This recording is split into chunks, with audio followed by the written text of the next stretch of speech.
السلام علیکم ګرانو دوستانو. نن به زه تاسو ته د کرکټ په هکله باندې یو څو تازه او ډېر مهم خبرونه درکړم چې خاص کر زه به تاسو ته وایم چې زیاتره ملګري دغه پوښتنه کوي چې پاکستان سوپر لیګ کې کوم افغان لوبغاړي اخیستل سوي دي. په دغه حساب باندې به زه تاسو پوه کړم او بل به زه تاسو ته دغه آی پی ایل لیګ په هکله باندې یو خبر درکړم چې آی پی ایل لیګ کې به دغه اکشن کله ترسره کیږي، لوبغاړي به کله اخیستل کیږي او دې نه علاوه به زه تاسو ته د رحمان الله ګربز په هکله باندې یو خبر درکړم چې ګربز 4 وارې ناکامه سوی ده او بل به زه تاسو ته د حضرت الله زازي په هکله باندې یو خبر درکړم.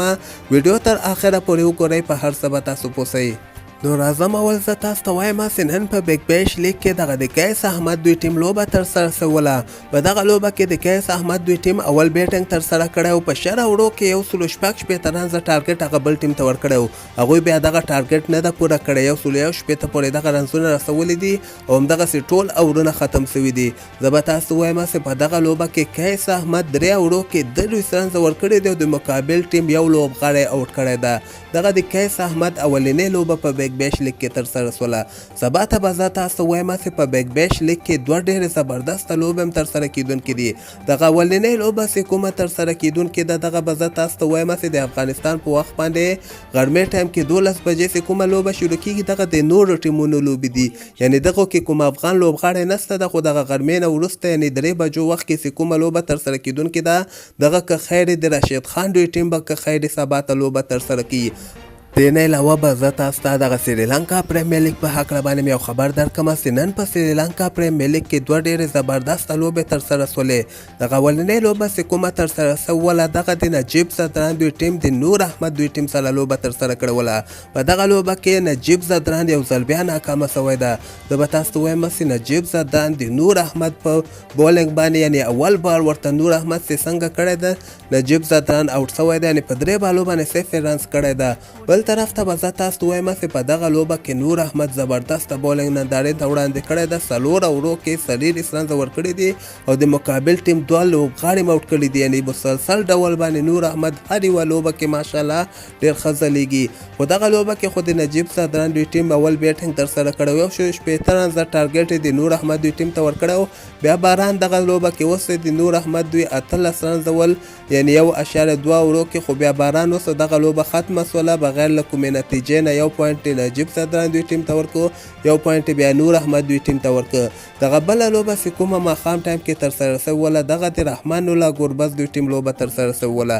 حالانکې دغه لوبه کې باران سوی او لږ ناوخته پورې شروع سوله، 18 اوورو دغه لوبه وله. خو زه به تاسو ته وایم چې په دغه لوبه کې رحمان الله ګربز 4م وار ده چې په سریلانکا پریمیر لیګ کې ناکامه کیږي. نن هم رحمان الله ګربز په خپل اولنۍ بال باندې وکټ له لاسه ورکړې ده. نو دغه د ګربز لپاره دومره ښه خبر نه ده ځکه دغه 4 لوبې د سریلانکا پریمیر لیګ کې ترسره کړي دي او په یو لوبه کې هم دومره خاص پرفارمنس نه ده ورکړی. خیر دغه لوبه خو د ګربز دوی ټیم بیا ګټلې ده، یعنی ګربز دوی ټیم 208 رنزه ټارګټ هغه بل د نوین الحق دوی ټیم ته ورکړی و. نوین الحق دوی ټیم صرف 111 رنزه کړي دي او همدغسې ټول لوبغاړي د دوی اوټ سوي دي. په 93 رنزو باندې دغه د ګربز دوی ټیم دغه لوبه ګټلې ده او زه به تاسو ته وایم چې په دغه لوبه کې نوین الحق هم ډېر سخت ټکېدلی ده. 4 اوورو کې 14 رنزه ورکړي دي او د مقابل ټیم یو لوبغاړی اوټ کړی ده. سبا ته به زه تاسو ته وایم چې په سریلانکا پریمیر لیګ کې 2 نورې ډېرې زبردسته لوبې هم ترسره کیدونکې دي.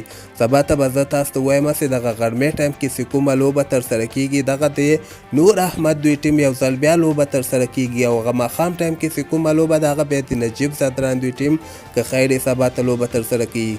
دې نه علاوه به زه تاسو ته آی پی ایل لیګ نه یو خبر درکړم چې په آی پی ایل کې خو دغه لکنو ټیم چې کوم د دوی خو غواړي چې د افغانستان رشید خان او کے آر راهول خپل ټیم کې واخلي.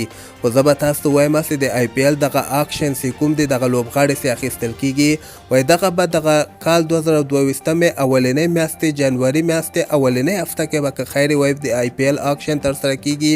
دغه به میګا اکشن چې زیاتره لوبغاړي به په دغه اکشن کې اخیستل کیږي. نو ګورو خو رشید خان خو به په په دغه اکشن کې حتما اخیستل کیږي. راشد خان علاوه نور احمد باندې ډیر زیات دغه د آی پی ایل ټیمونو نظر ده کېدای سي نور احمد هم په آی پی ایل کې په ډیره قیمته بیه باندې واخیستل سي. او بل به زه تاسو ته دغه پاکستان سوپر لیګ نه یو خبر درکمه چې زیاتره ملګري دغه پوښتنه کوي چې پاکستان سوپر لیګ کې څومره افغان لوبغاړي اخیستل سوي دي. زه به تاسو ته وایم چې د پاکستان سوپر لیګ دغه بولي چې کومه ده لوبغاړي چې کله اخیستل کیږي دغه به 12 ډسمبر باندې که خیر اخیستل کیږي. خو نن هغه ټیمونو ته ویل ول چې تاسو موږ ته خپل لوبغاړي راوښیئ چې کوم لوبغاړي تاسو یعنی خپل ټیم کې غواړئ یعنی خپل ټیم کې ساتئ. دغه لوبغاړو کې به زه تاسو ته وایم چې د افغانستان راشد خان لاهور کرندر خپل ټیم ځان سره ساتلی ده او کراچي کینګ بیا محمد نبی خپل ځان سره ساتلی ده. دغه نه علاوه بیا حضرت العزازي غوندې لوبغاړی چې پاکستان سوپر لیګ کې پېښور ټیم هم فاینل ته تیر کار کې رسولی و هغه بیا د پېښور زلمی له خوا نه خوسې سوی ده. همدغسې نور احمد او نجیب زردان او رحمان الله ګربز دغه لوبغاړي هم د پاکستان سوپر لیګ کې لیلې سوي دي یعنې ټیمونو خوسې کړي دي. نو دغه به بولي ته وړاندې کیږي. ګورو 12 ډسمبر باندې که خیر بولي ترسره کیدونکې ده یعنی یکشنبې په ورځ باندې د پاکستان سوپر لیګ دغه بولي ترسره کیږي لوبغاړي اخیستل کیږي. تاسو په نظر باندې به کوم لوبغاړي واخیستل سي لاندې ما سره په کمنټ کې خپل نظرات من شریک کړئ او همدغسې تازه خبرو لپاره تاسو دغه چینل هم در سره سبسکرایب کولی سئ.